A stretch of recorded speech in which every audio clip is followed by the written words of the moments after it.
Assalamualaikum warahmatullahi wabarakatuh. Bismillahirrahmanirrahim. Alhamdulillahi rabbil alamin, wassalatu wassalamu ala rasulillah wa ala alihi wa ashabihi ajma'in.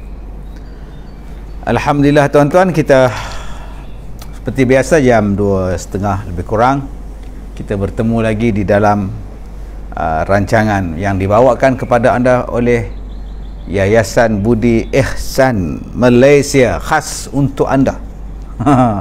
Bersama dengan saya di Pusat Pendidikan Al-Barakah Kampung Manjui, Ipoh.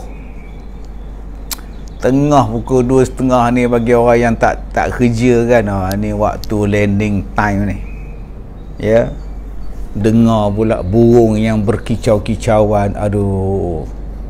Okey, duduk pula bawah rumah, tuan-tuan minta pada Ustaz Alip tolong cuci ni, pergi kat Jasmine. Jadi kalau macam dulu kamu kampung kan, kalau rumah tinggi, bawahnya tu ada pangkin kan, duduk atas pangkin tu pula, tidur pula, aduh, berangin-angin, seronok tuan-tuan. Kalau kita duduk, ingat kenangan-kenangan dulu. Kadang dia tak duduk di atas pangkin, kadang dia duduk atas buaian. Buaian tu dia sangkut dekat dengan lantai rumah kan, tiang tu. Seronok rasa tuan-tuan. Tapi sekarang ni nak cari rumah yang tinggi-tinggi dah susah. Kalau rumah tiang tinggi-tinggi, sekarang dia orang dah ikat bata, dah buat jadi bilik dah. Dulu tiang tinggi-tinggi boleh lepak di bawah. Saya suka di kampung-kampung dulu, bahagian bawah tu apa, main congkak. Dia korek daripada tanah tu, kemudian biji getah sampai hitam tangan kuku ni, main congkak. Mana masa tu nak tebuk kayu ke, nak beli, semua congkak dalam korek tanah zaman tu. Saya rasa tuan-tuan pun ada pengalaman-pengalaman macam itu. Terima kasih Mastura Hamdadi, Faridah Hamid, Yop Ahmad, Faridah Abdul Rahim, Rokiah Ali. Time ni mata pun dah layu. Betul, mata pun dah layu, kena pula makan tengah hari. Memang tuan-tuan. Jadi itu semua kenangan kita yang lama-lama. Sekarang kita dah mungkin masa dah tak ada, sibuk, mungkin kita pun dah tak ada dah rumah di kampung, saudara mara pun dah tak ada di kampung. Apa pun tuan-tuan, program kita pada petang ini dibawakan kepada anda oleh Yayasan Budi Ihsan Malaysia yang bekerjasama dengan kami, Pusat Pendidikan Al-Barakah, menganjurkan program korban. Ada 1001 korban, 1001 asnaf, Kembara Korban 2021. Jadi bagi tuan-tuan yang ingin menyertai korban, bagi tuan-tuan juga yang ingin berakikah dan sebagainya, boleh hubungi kami, Puan Hajah Rosnah, di talian 0134331918, ataupun layari laman web apa nama Yayasan Budi Ihsan Malaysia untuk mendapatkan maklumat lanjut bagaimana nak berkorban. Sebab saya nak ajak tuan-tuan supaya daftar awal, supaya kita dah pasang niat.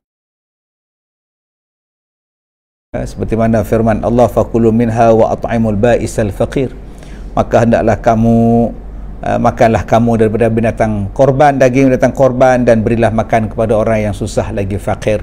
Mudah-mudahan ayat yang disebutkan oleh Allah dalam suratul Hajj ayat 28 sentiasa kita pegang. Kita buat korban dan kita sedekah kepada orang fakir. InsyaAllah Yayasan Budi Ihsan mempunyai pengalaman yang sangat luas di dalam menguruskan korban sehinggalah ke Afrika, bukan setakat di negara-negara Kemboja dan sebagainya, juga pada negara yang miskin di sebelah Afrika sana, insya-Allah. Baik, kita sambung pengajian kita pada petang ini. Kita lihat satu hadis riwayat Bukhari dan daripada Muslim.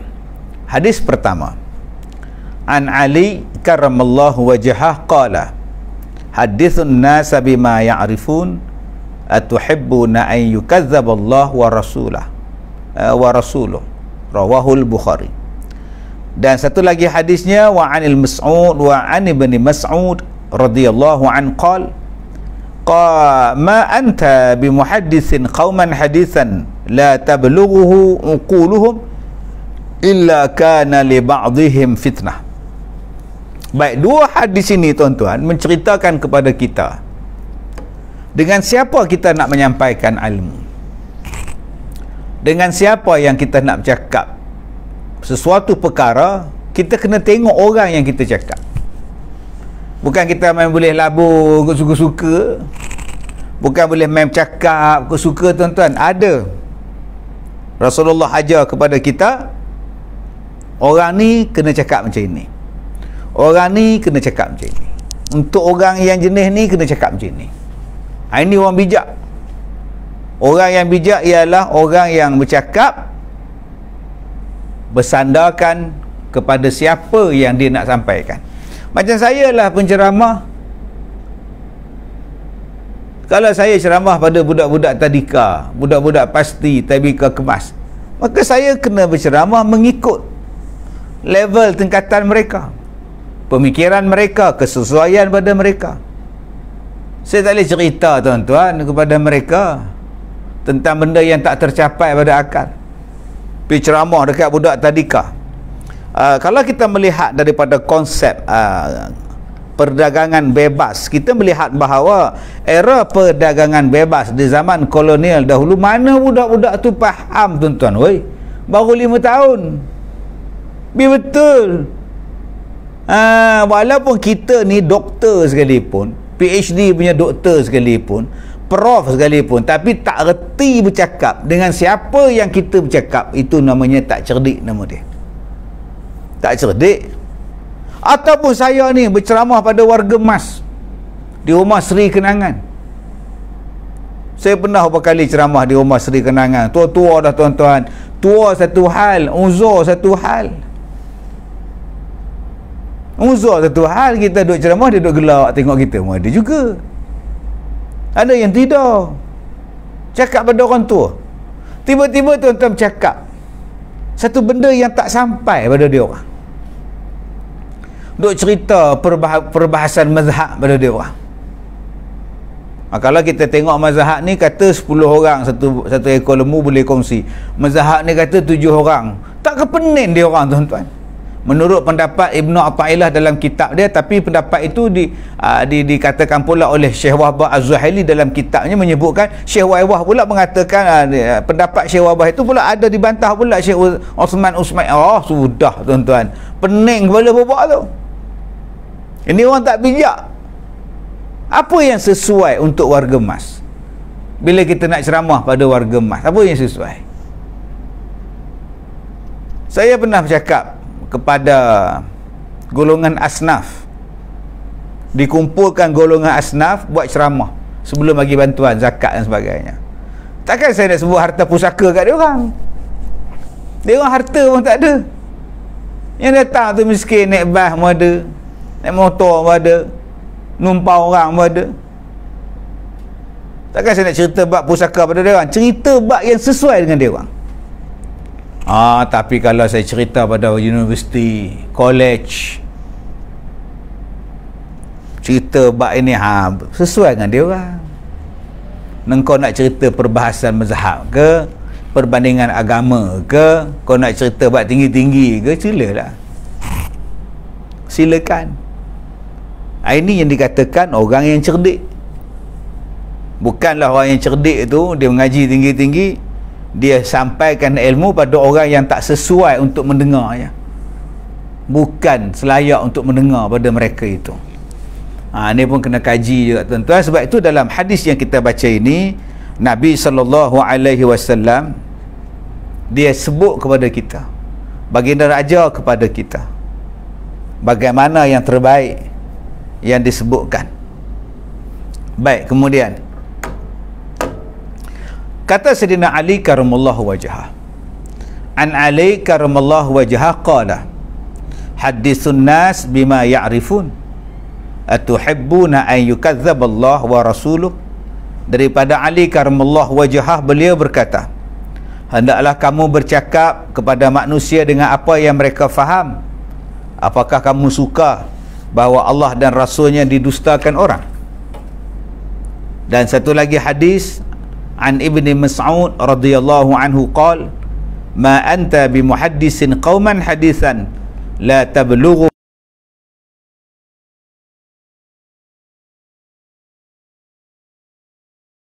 huma, katanya, tiadalah engkau berkata-kata. Nabi yang bernama Abdullah bin Mas'ud radhiyallahu an menceritakan kepada kita bagaimana konsep untuk kita menyampaikan ilmu, untuk mengajar dan sebagainya.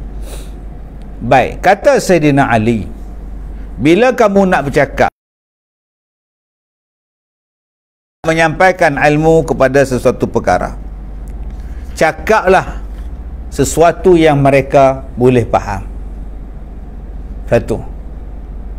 Sebab itu kalau saya sebagai penceramah, yang pertama saya akan menggunakan bahasa yang sehabis mudah mereka faham.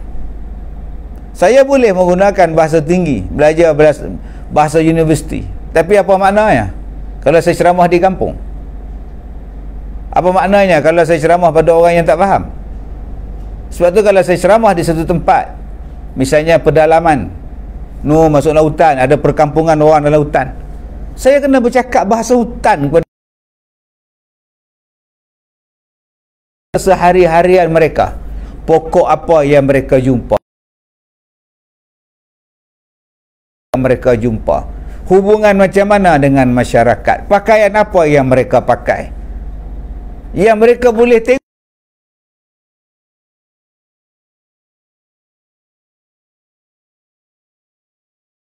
kehidupan mereka kalau mereka tinggal dalam hutan. Seolah-olah saya lebih tahu tentang alam mereka. Maka ini barulah boleh tercapai bagaimana kita nak mendidik. Kita tidak boleh bawa kepada mereka satu bentuk pahaman yang kita duk mengaji di kolej, bawa tak, kita yang kena sesuaikan dengan cara hidup mereka. Dan lama-lama mereka tahu ada benda yang tersembunyi, ada benda yang cuba kita nak sampaikan, ada benda yang mereka senang dapat, yang boleh dapat daripada apa yang kita sampaikan. Ataupun saya pergi berceramah kepada golongan mu'allaf yang baru memeluk Islam, apa yang mereka nak tahu tentang Islam? Saya tak boleh cerita benda yang tinggi-tinggi pada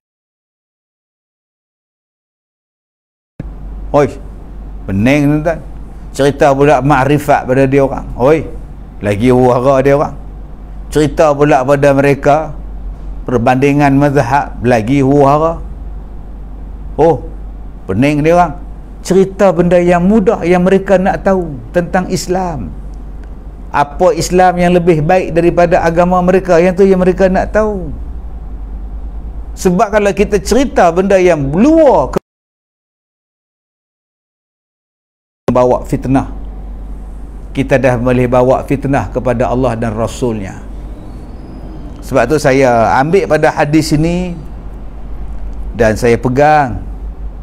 Sebab tu tuan-tuan tengok bila saya berceramah baik di televisyen, baik di Padang, dulu-dululah di Padang, masjid dan sebagainya, saya pendekatannya ialah apa yang orang nak tahu, maka saya beritahu. Yang kedua, pendekatan yang kita gunakan ialah yang mereka senang faham, senang mereka nampak. Sebab tu kadang-kadang di dalam ceramah saya tu, saya cerita tentang nama Kak Yah, Kak Leha, Abang Bidin, Abang Leman, Pak Mat Tempe, nama yang selalu mereka dengar, yang selalu mereka sebut, dan mereka dapat membayangkan benda itu berlaku. Sebab itu tuan-tuan boleh tengok kadang-kadang bila kita sebut satu contoh, ada orang yang gelak kuat. Pasal apa dia gelak kuat? Pasal benda tu jadi dekat dia. Bila benda tu jadi dekat dia, dia dapat membayangkan, dia dapat merasai benda itu, dan dia faham. Saya selalu bercakap kepada pendakwa-pendakwa muda yang saya latih dalam pelbagai rancangan televisyen.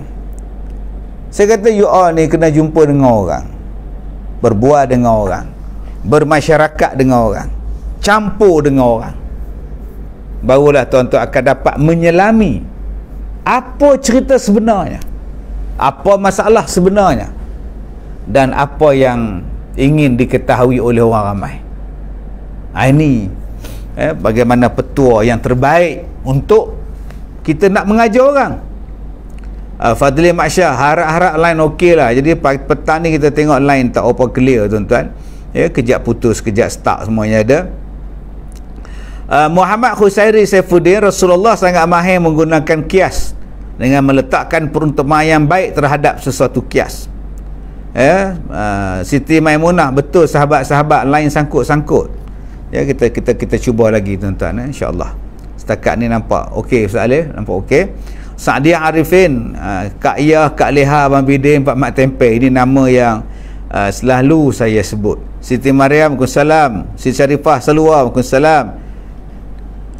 Azman Subuh, Abang Leman, Abang Bidin, duk nengok ada senyum. Terima kasih Azman Subuh. Wan Mazna, Alhamdulillah. Mawar Edi, line di Kota Baru okey. Mawar Edi hari ni okey, tak ada program apa. Mawar Edi. Abdul Malik, betul tu Ustaz. Tok Umi Zahara, Kak Zah Taman Bertua, Isma, dan melarang pula kepada semua sahabat menggunakan kias sehingga keterlaluan, sehingga membuatkan yang mendengar itu pula terasa dan merasa terhina. Baik, Alhamdulillah Halimatun jelas di sana. Assalamualaikum Diuk. Waalaikumsalam. Yayasan Budi Ehsan. Jadi tuan-tuan boleh menonton, follow FB di Yayasan Budi Ehsan Malaysia, insya-Allah tuan-tuan. Saya mengesyorkan pada tuan-tuan supaya dapat menyertai ibadah korban pada tahun ini bersama dengan Yayasan Budi Ehsan Malaysia. Sama ada tuan-tuan nak ambil satu bahagian, cukup lah ambil satu bahagian pun dah okey dah. Satu bahagian lembu 390, kambing seekor 580, murah tuan-tuan kambing. Dan unta satu bahagian 580, juga murah tuan-tuan. Unta harga mahal, tapi kita buat di negara Arab, kita buat di negara Afrika, unta je tu murah pula. Jadi tuan-tuan, sama-samalah kita berkorban. Dan tuan-tuan boleh hubungi Hajar Rosnah ataupun Yayasan Budi Ehsan yang membawakan rancangan ini kepada tuan-tuan. Baik, jadi kalau tuan-tuan ada komen, ada pendapat, ada kata-kata ataupun ada permintaan yang nak disampaikan, sila masuk di dalam ruangan komen. Kita tengok Mama MU dah masuk, Sab Hussein pun dah masuk, Karina Karim juga dah masuk, Sab Hussein dari Singapura, Ismail Mahat dari Seremban pun dah masuk, Syah Saman Syah di Serdang, line clear. Okey, Khairi alias Waalaikumsalam semua. Jadi insya-Allah tuan-tuan yang saya hormati, nombor satu, bila kita nak bercakap, kita kena tengok dengan siapa kita nak bercakap. Sebab itu dalam sebuah kitab, saya lupa nama kitab tu tuan-tuan, dia menghuraikan kepada kita masa untuk kita bercakap.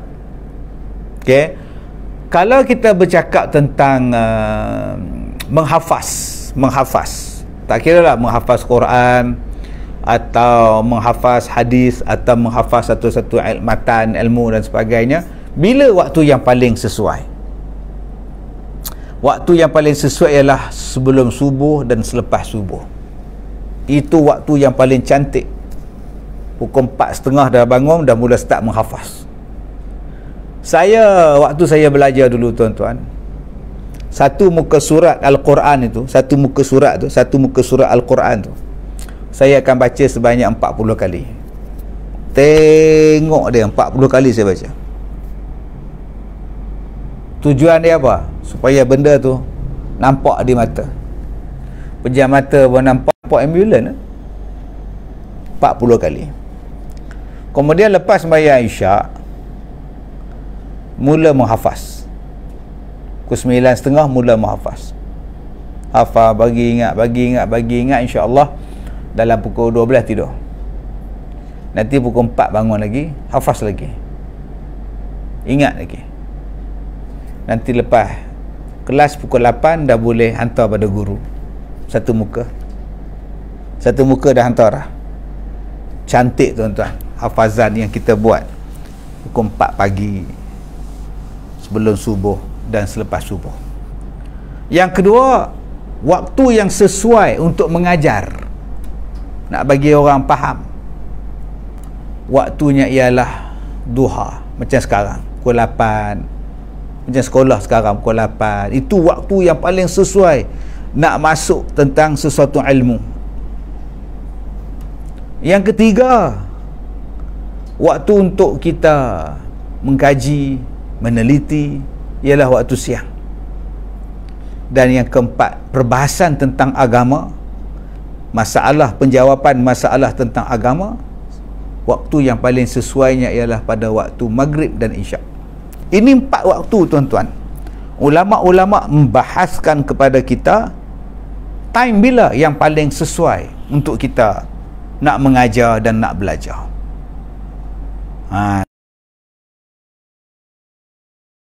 Yang mengajar waktu maghrib, saya nak tengok anak saya, tuan-tuan, kelas pukul 7, 7.30 baru habis. Saya diam je lah, kan? Mungkin itulah waktunya lapang bagi lecturer, tak apalah, pulang ikut lah. Tapi pada waktu itu dah serabut dah. Dah serabut. Pukul 5.30, 6.30 dah memang serabut, tuan. Pening lah. Kalau kita tengok lama-lama kitab tu pun dah jadi naik pening. Dulu saya mengajar selepas asar di surau-surau, saya mengajar. Saya rasa ramai yang ikut kuliah saya, program di surau selepas sembahyang asar. Selalunya yang buat program ni wanita lah, kaum ibu. Lepas asar datang lenggang bawa cerek air, teh. Seronok, tuan-tuan. Habis-habis ceramah dalam pukul 6 suku, jemput minum.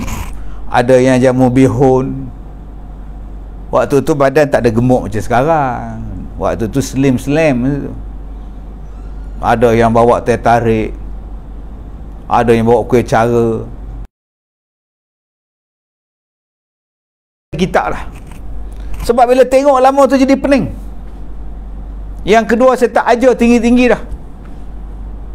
Lantaklah orang nak kata pada saya, Ustaz Kazim tu bukan mengajar ada ilmu tinggi-tinggi pun. Memang saya mengaku nak tinggi-tinggi, datang sekolah saya 10 kitab sehari yang kau belajar lah. 10 kitab tu satu hari, 8.30 sampai pukul 11.30 tu. Tuan-tuan tengok setiap hari macam-macam kitab dia ajar. Anak tu mengaji yang tinggi mai.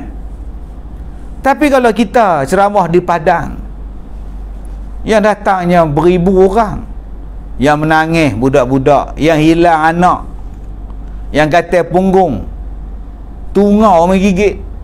Saya ceramah di bahagian Serai, tuan-tuan, ular lalu di Pulau Indah, ular lalu, ingat lagi saja, lari orang, ular. Tapi malang nasib ular, dipijak dia orang mampu. Buat silap landing kau ni.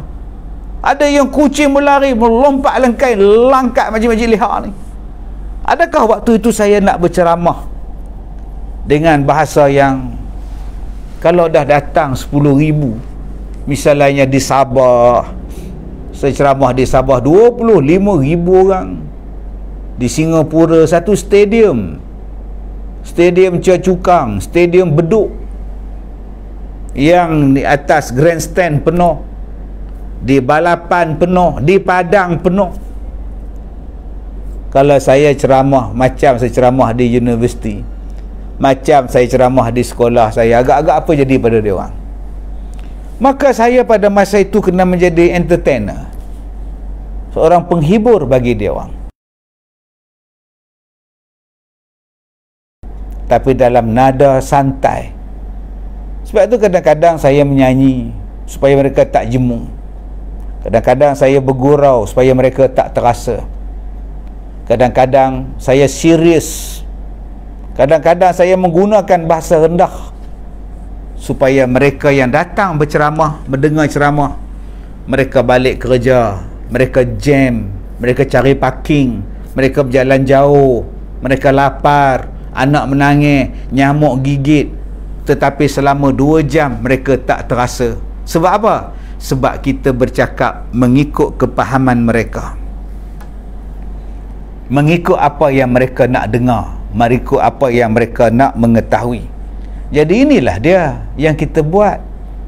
Jadi sidang penonton yang saya hormati, insya-Allah bagi tuan-tuan yang ingin menyertai korban, boleh menyertai bersama dengan kami. Awal-awal lagi saya dah kempen pada tuan-tuan supaya tuan-tuan dapat menyertai korban bersama Yayasan Budi Ihsan Malaysia dan juga kerjasama dengan Pusat Pendidikan Al-Barakah.